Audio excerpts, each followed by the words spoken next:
अभी ग्राम कोठी में प्रयागराज से आई हुई रामलीला मंडली के द्वारा एक बहुत ही सुंदर प्रस्तुति दी गई थी। तो आइए आप लोगों को यहाँ उपस्थित हमारे जितने भी रामलीला के किरदारों का अनुपालन किए थे, आइए उनसे मुलाकात करवाते हैं।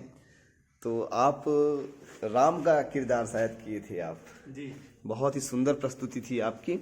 अपना नाम और थोड़ा परिचय बताइएगा। प्रीतम कुमार। प्रीतम कुमार जी यहाँ प्रयागराज के निवासी हैं। हाँ। बहुत ही सुंदर अभिनय था राम का।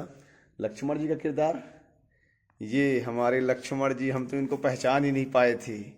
लक्ष्मण जी का भी बहुत सुंदर अभिनय प्रस्तुत किया था। आपका नाम बताइएगा थोड़ा सा। मेरा पूरा नाम विजय कुमार चौरसिया है। प्रयागराज से जुड़ा हुआ विंध्याचल धाम है, हम वहीं के निवासी हैं। आपका अभिनय थोड़ा सा बताइए। राहुल चौरसिया। राहुल चौरसिया नाम। राहुल चौरसिया जी, आपने कौन कौन से किरदार किए थे? मैं मेघनाथ किया, सीता किया, तारका किया। जो मेघनाथ का किरदार तो मतलब क्या बताएं, इतना सुंदर किरदार था, बहुत सुंदर। जैसे आप लोग हाथ वाथ हिला रहे थे ना, और चेहरे का जो मतलब आनंद आ गया, ऐसा लगा कि जैसे बहुत बड़ा कोई फिल्म चल रहा हो। और यहाँ विश्राम करते हुए हमारे एक रामलीला की बहुत ही सुंदर किरदार प्रस्तुति किए थे। कौन कौन से किरदार आप किए थे? कार्यक्रम तो हम बहुत किए। वो कल हनुमान को किए थे, विश्वामित्र गुरु का। विश्वामित्र जी और जितने भी सहयोगी किरदार हो पाए थे रामलीला में, उन्होंने बहुत ही सुंदर प्रस्तुति दी थी। जैसे प्रयागराज से ग्राम कोठी इतनी दूर रामलीला का अभिनय करने आए हैं, तो आप लोग देश के विभिन्न स्थानों में गए होंगे रामलीला कार्यक्रम करने। जी। तो आप लोग बताइए कि देश में कहाँ कहाँ आप जा चुके हैं रामलीला कार्यक्रम करने? हम लोग तो इस बार आपके दशहरा के मतलब सीजन में आपके गोहपारू में किए। वहाँ के बाद वहाँ पर जितने लोग रामलीला को देखे, सबको अच्छा लगा। आसपास के जो गांव हैं, जैसे आपके रसमोहनी है, वहाँ के कुछ लोग वहाँ पर मार्केट करने जाते हैं, वो लोग भी देखे थे रामलीला। वो लोग बोले महाराज हमारे यहाँ भी चलिए करिए रामलीला।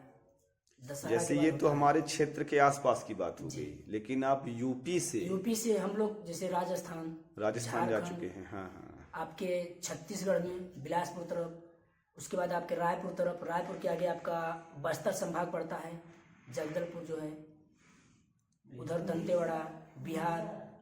जैसे एक लोगों के मन में अक्सर एक प्रश्न आता है कि आप लोग जैसे देश के अलग अलग स्थानों में जाते हैं कार्यक्रम करने, तो प्रदेश में आके जैसे आप कार्यक्रम करते हैं, तो क्या कभी आपके जीवन में ऐसा अनुभव हुआ है कि कुछ लड़ाई झगड़ा टाइप का, या कभी किसी का विरोध, मतलब जैसे कोई खतरे वाली बात? नहीं, कहीं कुछ नहीं, ऐसा कोई बात नहीं आया। चलिए मतलब राम के छाया में आप चले हैं जी। तो बहुत दूर दूर तक आप कार्यक्रम किए, लेकिन अच्छे आपके से साथ अच्छे कभी भी दुर्व्यवहार नहीं हुआ। नहीं। चलिए बहुत बड़ी बात है। इससे कम से कम हमारे देश का एक वातावरण पता चलता है कि यदि आप प्रभु श्री राम का नाम लेके निकले हैं, तो परदेश में भी आपको कुछ न कुछ प्रेम और सम्मान प्राप्त हुआ ही है। इस समय ठंड बढ़ गया है, और देखते हैं कि रामचंद्र हो, चाहे लक्ष्मण जी हो, चाहे हनुमान जी हो, तो शरीर पे कपड़ा नहीं रहता है। तो क्या आप लोगों को ठंड लगती है रात में? वो सब उनकी महिमा रहती है। नहीं, तब भी थोड़ा कुछ ठंडी तो महसूस होता होगा, क्योंकि सामान्य हम निकलते हैं घर से तो आजकल लोग कोट पहन के निकलते हैं, और यहाँ आके देखते हैं कि आप लोग जो है तो थोड़ा सा कपड़ा नहीं रहता शरीर में, सन्यासी वाला भेष रहता है, तो ठंडी तो लगता होगा आप लोगों को। रोल है ना, उस रोल को निभाना पड़ेगा हमको। घिल में आना पड़ेगा तो घिल हमको करना पड़ेगा। 3 घंटे के लिए 4 घंटा जितना कार्यक्रम हमको करना पड़ेगा। अब आप बोल रहे हैं कि दिसंबर तक ये कार्यक्रम चलेगा, तो उस समय तो माने भी जानलेवा ठंडी रहती है, तो बर्दाश्त हो जाएगा वो ठंड? उनकी कृपा से बर्दाश्त हो जाता है। बहुत बड़ी बात।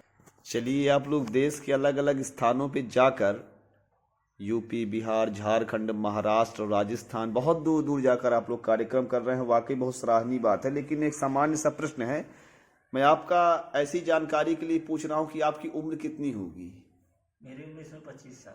आपकी उम्र 25 साल है। 25 साल मतलब एक बहुत छोटी उम्र हो रही है, और ये अपनी खुद की एक रामलीला मंडली चला रहे हैं, जो देश के अलग अलग स्थानों में जाकर कार्यक्रम कर रही है।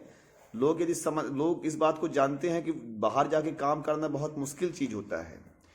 तो किस उम्र से आपने अपनी मंडली का निर्माण किया था? सन 2018। मतलब आज इनका उम्र 25 साल है, तो उस समय लगभग इनका उम्र जो रहा होगा 18-19 साल के लगभग रहा होगा। तो इस उम्र में इन्होंने स्वयं की मंडली गठित कर ली थी और सबसे पहला कार्यक्रम आपने कहाँ किया था? झारखंड में। झारखंड में। तो देखिए, जो लोग कुछ जीवन में कर नहीं पा रहे हैं तो उनके लिए भी एक प्रकार की शिक्षा है कि 18-19 साल का लड़का अपनी खुद की रामलीला मंडली बनाकर आज देश के अलग अलग स्थानों में जाकर कार्यक्रम कर रहे हैं, तो वाकई सराहनीय है। हमारे साथ जो कल मेघनाथ का किरदार बहुत ही सुंदर तरीके से प्रस्तुत कर रहे थे, इनसे भी हम जानना चाहेंगे कि आपकी उम्र कितनी है अभी? 22 साल। अभी इनकी उम्र 22 साल है। और आप किस उम्र से रामलीला में भाग लेना प्रारंभ किए थे? 8-9 साल का था। 8-9 साल से ये रामलीला में भाग ले चुके थे, लेकिन किरदार करने के लिए आप बाहर किस उम्र से जाना शुरू कर दिए थे? बाहर अलग अलग राज्यों में? मैं 9 साल का था तब।